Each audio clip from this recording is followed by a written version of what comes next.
হাসির রাজা, জ্ঞানের রাজা, রসিক রাজা।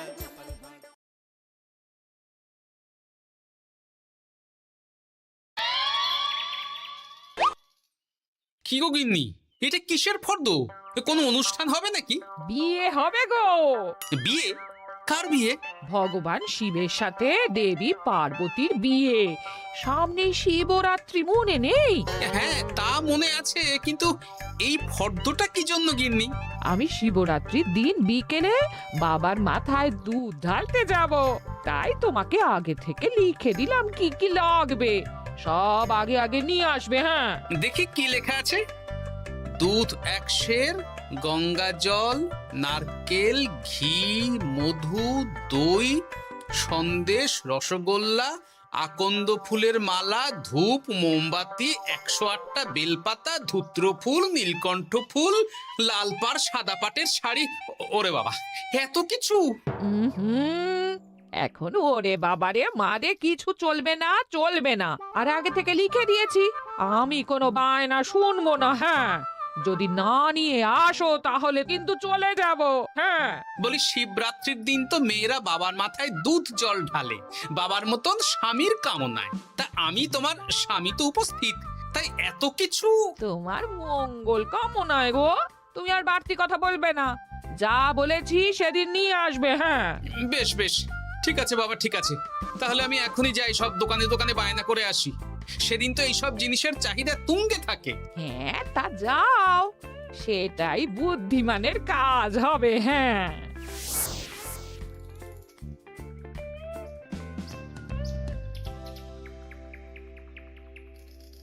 আরে এই তো পুটির বাবা, সকালে রাজসভায় গিয়েছিলে কিন্তু তেমন কোনো কথা হলো না। হ্যাঁ গোপাল দাদা, এখন কি যে করি। ঠিক আছে ঠিক আছে, আমি দেখছি কি ব্যবস্থা করা যায়, বুঝলে। ঠিক আছে গোপাল দাদা, একটু দেখো, বুঝতেই তো পারছো অভাবের সংসার। হ্যাঁ হ্যাঁ, কোনো চিন্তা করো না।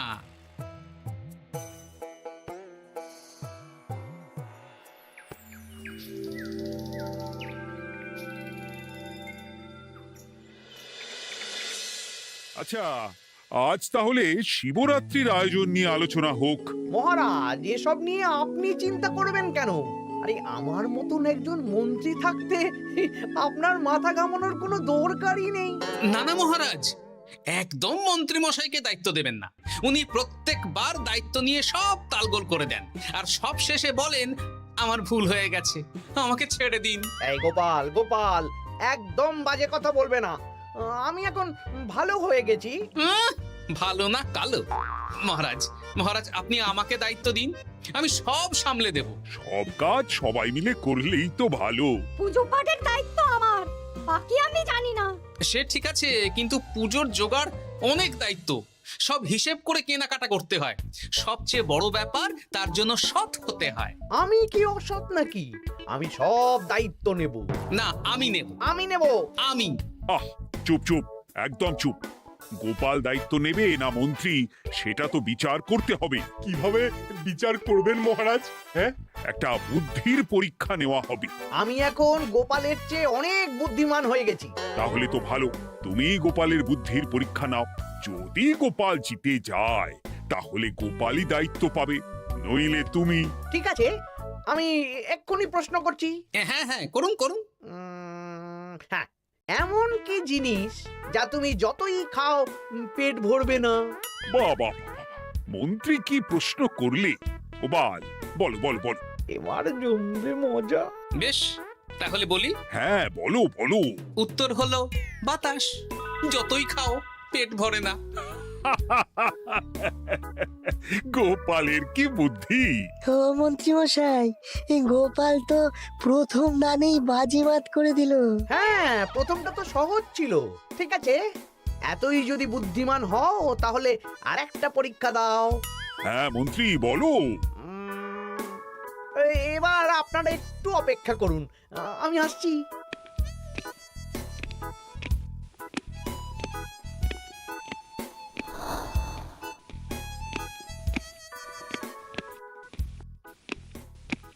এই তো মন্ত্রী এসে গেছে, আবার হাতে একটা খাঁচা। এই নাও গোপাল, এই খাঁচায় একটি অদৃশ্য মুরগি আছে। তুমি যদি বুদ্ধিমান হও তবে এর মাংস রান্না করে আজ নৈশ ভোজে মহারাজকে খাওয়াতে হবে। যদি না পারো দায়িত্বের দও পাবে না। বেশ, তাহলে দিন, আমি রাতেই আসছি, রান্না করে নিয়ে আসছি। আপনারাও সবাই হাজির থাকবেন কিন্তু।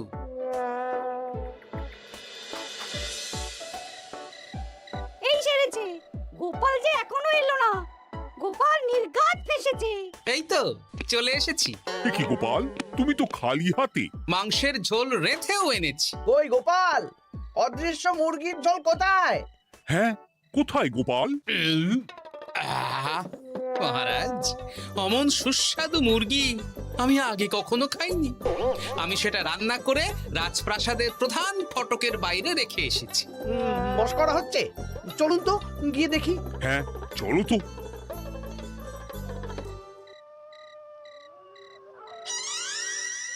এ কি, এখানে তো কিছুই নেই, আমি তো দেখতে পাচ্ছি না। আমরা তো কেউ কিছু দেখতেই পাচ্ছি না। কোথায় কোথায় মাংসের ঝোল? আরে মন্ত্রী মশাই, অদৃশ্য মুরগি রান্না করলে ঝোলটাও তো অদৃশ্যই হবে। আপনি দেখতে পাচ্ছেন না, মানে আপনার মনে পাপ আছে, নইলে আপনার চোখের সমস্যা। মহারাজ তো ঠিকই দেখতে পাচ্ছেন, তাই না মহারাজ? এই রে, গোপাল তো মোক্ষম জবাব দিয়েছে। হ্যাঁ হ্যাঁ, চমৎকার ঘ্রাণ বেরোচ্ছে। মন্ত্রী, তুমি দেখতে পাচ্ছ না কেন? ইয়ে না মানে ঠিক আছে ঠিক আছে, পাচ্ছি, দেখতে পাচ্ছি। একটু ঝাপসা লাগছে, মনে হয় চোখ দেখাতে হবে। তার মানে গোপাল তো মন্ত্রী মশাইকে পর দুবার হারালো। আর একটা সুযোগ দিন মহারাজ, শেষ সুযোগ। বেশ, দিলাম। গোপালের কিন্তু বিশাল বুদ্ধি। মন্ত্রী, দেখো তো তুমি পারো কিনা, আর এটাই শেষ সুযোগ। মহারাজ, গোপাল যদি এতই বুদ্ধিমান হয় তবে ও কি বলতে পারবে কাল ভোরে আমার মনে প্রথম কোন চিন্তাটা আসবে? এটা তো খুবই সহজ কথা। কাল ভোরে আপনার মনে প্রথম চিন্তা আসবে মহারাজ যেন দীর্ঘজীবী হন এবং রাজ্যের উন্নতি হোক। এই সেরেছে, এবার তো মহা ফাপড়ে পড়লাম। আমি যদি বলি না, এটা আমার চিন্তা ছিল না, তবে মহারাজের কাছে গর্দান যাবে। আর যদি বলি হ্যাঁ, তবে গোপালের বুদ্ধির কাছে আমাকে হার মানতে হবে। কি মন্ত্রী, বলো। হ্যাঁ, ঠিক বলেছ গোপাল, এটাই আমার চিন্তা ছিল। সাবাস গোপাল, সাবাস, কি তীক্ষ্ণ বুদ্ধি। তাহলে এই বুদ্ধির পরীক্ষায় বিজয়ী হলো গোপাল। জয় গোপালের জয়। তাহলে শিবরাত্রির পুজোর আয়োজনের দায়িত্ব এবার গোপালের। আমার আর কোনো চিন্তা রইল না। মহারাজ, গোপাল তো সব দায়িত্বই পেল, আমাকেও কিছু একটা দায়িত্ব দিন। আমিও একটা ঈশ্বরের সেবা করার সুযোগ চাই। আহ, তুমি তো হেরে গেলে। তাতে কি, ভালো কাজ করতে চাইছি, একটু সুযোগ দিন মহারাজ। বেশ, তাহলে তুমি গ্রামবাসীদের ভোগ প্রসাদ খাওয়ানোর দায়িত্বটা নাও। ধন্যবাদ মহারাজ। হ্যাঁ মন্ত্রী, মিলেমিশে কাজ করো, কিন্তু ঝামেলা করো না। না না, আমি সুষ্ঠুভাবে পালন করব। ঠিক আছে মন্ত্রী মশাই, তাহলে ওইটুকুই করুক, কিন্তু আমার কাজে কোনো বাধা দিতে আসবেন না। না না না, তোমার কাজে কোনো বাধা আসবে না। আমি ভোগ প্রসাদ বিতরণ, খাওয়া দাওয়া, এই সব ব্যাপারটা দেখব।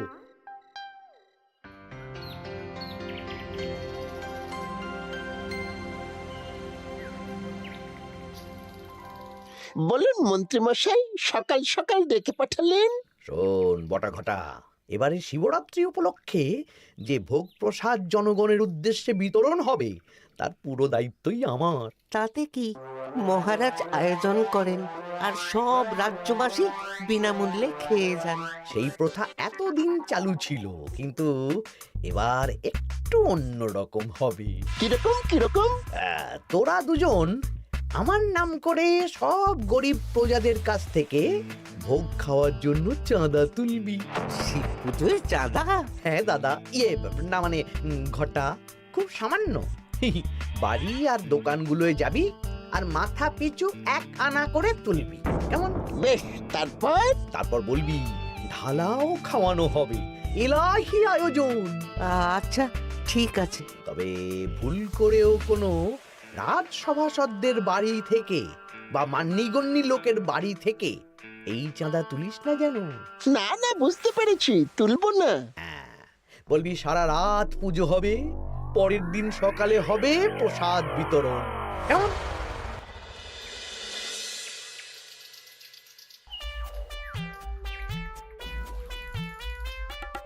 বলা, এবারে শিবরাত্রি উপলক্ষে যে পূজা হবে তার ভোগ প্রসাদ খাবে তো?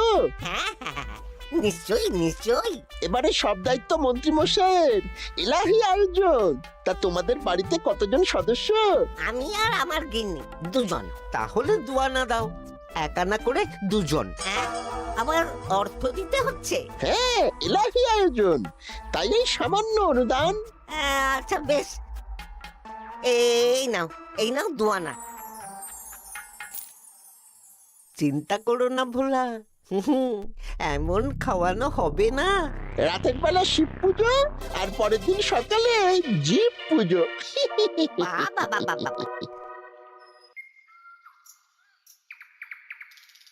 সব দোকানে দোকানে আমি যাচ্ছি, আর তুই লোকজনের বাড়ি বাড়ি যা। বেশ। রে, কত হলো? অনেক হয়েছে মন্ত্রী মশাই, এই দেখুন। বাবা বাবা বাবা, এক আনা করে নিয়েই তো থলে ভরে গেছে। হ্যাঁ, এবার হবে মাছের তেলে মাছ ভাজা। মহারাজও ভোগের আয়োজনের জন্য আজকে মোহর দিয়ে দিয়েছেন। তার মানে তো আপনার মুনাফাই মুনাফা, লাভই লাভ। আমাদেরকেও কিছু দিন। দেব, এখনো কাজ বাকি আছে।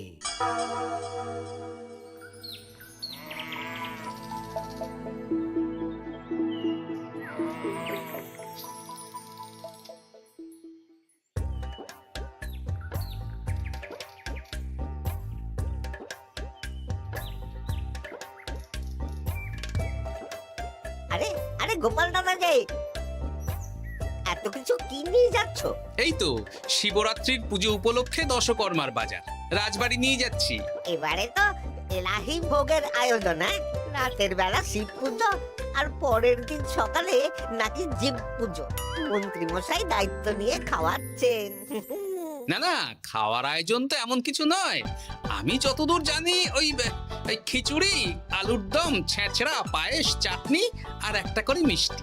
আর যতদূর জানি এই ভোগ খাবার জন্য সব গ্রামবাসী থেকে মাথা পিছু এক আনা করে নিয়েছেন। হ্যাঁ, ভোগের প্রসাদ তো বিনামূল্যে।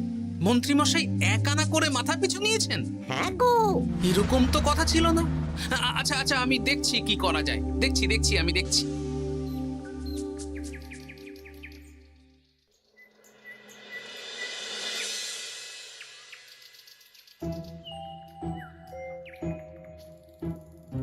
ভায়া, বলছি তোমার কাছে মন্ত্রীমশাই এসেছিলেন? হ্যাঁ, চালের বায়না করে গেলেন। তা কি চালের বায়না করলেন? খুবই সাধারণ চাল, আমার দোকানে সবচেয়ে কম দামি চাল বলতে পারো। সে চাল তো আমি পুজোর দিন পাঠিয়ে দেব বলেছি। আচ্ছা, কেনাকাটার রসিদপত্র? না না, সেসব হয়নি, শেষে দেব। শোনো, মহারাজের আদেশ, মন্ত্রীমশাই যে চাল বলেছেন তার থেকে 5 গুণ উৎকৃষ্ট মানের চাল দেওয়া চাই। যে চাল রাজা বাদশারাও খুব কম খান, সবচেয়ে দামি চাল। আচ্ছা, আর ডাল? ওটাও 1 নম্বর মানের সোনামুখ দেবে। বেশ।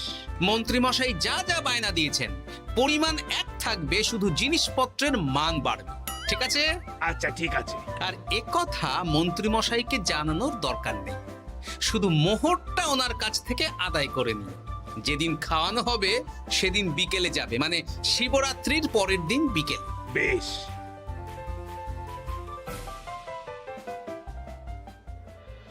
নাও ধরো গিন্নি, যা যা বলেছিলে সব কিনে এনেছি। এবার আমি মন্দিরে গেলাম, কেমন? ঠিক আছে গো, তুমি কি ভালো। দীক্ষেতা, চললাম এখন ভিড় সামলাতে।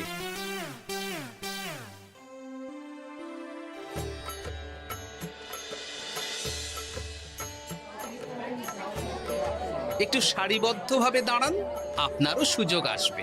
বাবা কাউকে ফিরিয়ে দেবে না। দেখো মন্ত্রী, দেখো গোপাল কি সুন্দর ভিড় সামলাচ্ছে। ওকে তো এই জন্যই দায়িত্ব দেওয়া। হ্যাঁ তাই তো দেখছি। ওম নমঃ শিবায়। হে ভোলানাথ, দেবাদিদেব মহাদেব সকলের কল্যাণ করুন। জয় দেবাদিদেব মহাদেবের জয়। হে ভোলেনাথ মহেশ্বর, মঙ্গল করো বাবা।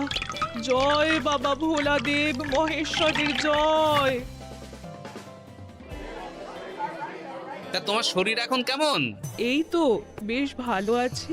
সবই তোমার জন্য। তুমি না সাহায্য করলে ওই ওষুধ আমার পেটেই পড়তো না। না না, আমি তো নিমিত্ত মাত্র, সবই মহাদেবের ইচ্ছে। জয় বাবা মহাদেবের জয়। চলি গো। কাল ভোগ খেতে তাড়াতাড়ি চলে এসো।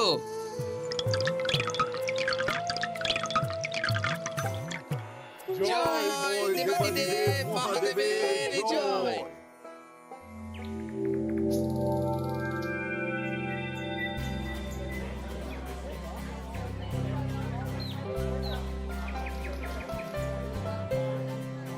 সত্যি মন্ত্রী মশাইয়ের ভোগের প্রসাদ পেয়ে মনটা ভরে গেল।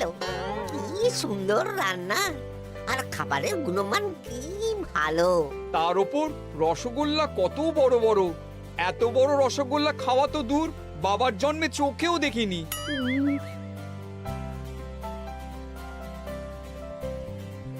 এই সেরেছে।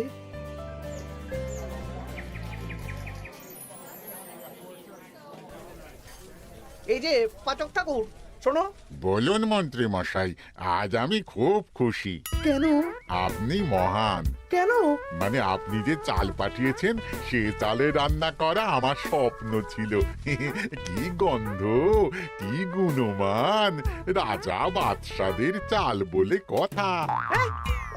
আমি তো খুব সাধারণ মানের চাল দিতে বলেছিলাম, 30 আনা সের মূল্যের চাল। কেন, নবাব বাদশাদের ঘরে এই চালটা থাকে। তাই? কোথা থেকে এলো? কেন, চালের দোকান থেকে এসেছে। মিষ্টিও দারুণ, রসগোল্লা তো নয়, যেন যেন একেবারে বড় বড় রাজভোগ। কি আকার, কি গুণমান, কি স্বাদ। আহা, দেখুন দেখুন দেখুন। বাবা, ভোলা এত বড় রসগোল্লা দিয়েছে। ঠিক আছে, যা হচ্ছে হতে দে। আমি তো চিন্তায় পড়ে গেছি।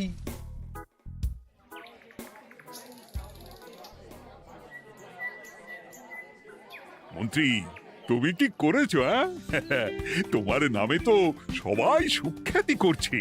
না না, এই আর কি। আমি যা অর্থ দিয়েছি এই আয়োজনের জন্য তো তার চেয়ে 5 গুণ বেশি মোহর লাগবে, কিন্তু তুমি কি করে করলে? মন্ত্রীমশাই সত্যিই ভালো হয়ে গেছেন।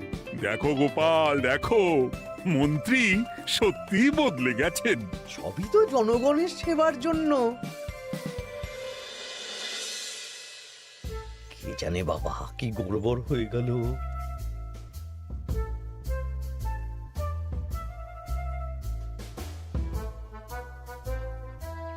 মন্ত্রী মশাই, বকেয়া পাওনা নিতে এলাম। আপনার মোট হয়েছে চালের 350 মোহর, মুগ ডালের 250 মোহর, আর মশলাপাতি 100 মোহর। বলো কি? মন্ত্রী মশাই, ওই আপনার মোট বকেয়া 300 মোহর। আর আমার এই 150 মোহর। হ্যাঁ, চলুন মহারাজ, একটু মন্ত্রীমশাইয়ের বাড়ির দিকে ঢু মেরে আসি। চল চলুন, ওনাকে গিয়ে ধন্যবাদ জানিয়ে আসি। এই না না না, আরে আরে আমি কি করে দেব? আমি কি চন্দ্রমুখী আলু দিতে বলেছিলাম? আমি কি করে দেব? না না, ও আপনাকে দিতেই হবে। হ্যাঁ, কি বলছো মন্ত্রী? তুমি এত ভালো কাজ করেছো, এত বড় মুখ করে সকালে বললে যে সবই জনগণের সেবার জন্য। আরে আমি কিভাবে জানবো যে এত খরচ হয়ে যাবে? কেন মন্ত্রীমশাই, আপনি তো গ্রামবাসীদের থেকে অর্থ নিয়েছেন, মাথা পিছু 1 আনা করে। হ্যাঁ, মানে এই সব তো কথা ছিল না। এই সেরেছে, গোপাল কি করে জেনে গেল? এসব কথা কি আর চাপা থাকে? আর সেই জন্যই তো আপনি ভালো মানের খাবার খাইয়েছেন। সত্যি তো, যে মানের খাবার খাওয়ানো হয়েছে তা কৃষ্ণনগর কেন, আশেপাশের কয়েকটা নগরের লোকও এই জিনিস চোখে দেখেনি। আর তাই তুমি অর্থ আদায় করেছো। ইয়ে না মানে আমি বুঝতে পারছি না আমার অনুমতি ছাড়া এগুলো হলো কি করে? মন্ত্রী মশাই, বকেয়া পাওনা দিন, নইলে খারাপ হয়ে যাবে বলে দিচ্ছি। হয়ে গেল, আমি ভিখারি হয়ে গেলাম। অগিন্নি, মোহরের থলেগুলো নিয়ে এসো, গয়নাগাটি নিয়ে এসো। আমাকে পথে বসিয়ে দিল। কে কে আমার এত বড় সর্বনাশ করলো? আমি মন্ত্রী মশাই, আমি। আপনি যখন চাঁদা তুলে ভালো খাওয়াতে চাইছেন, তাই সবচেয়ে ভালো খাওয়ানোর ব্যবস্থা করে দিলাম, তাও আবার আপনার ঘাড় ভেঙে। আমার সর্বনাশ হয়ে গেল।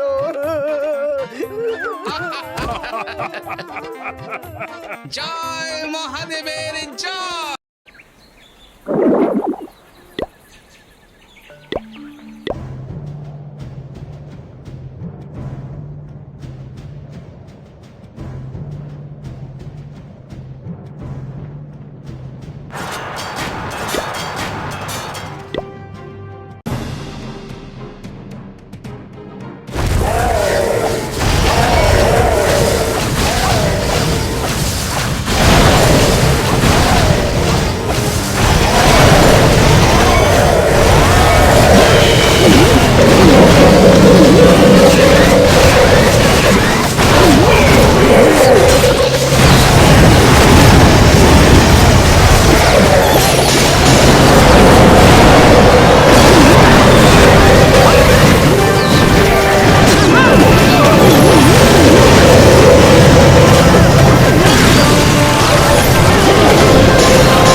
Yeah.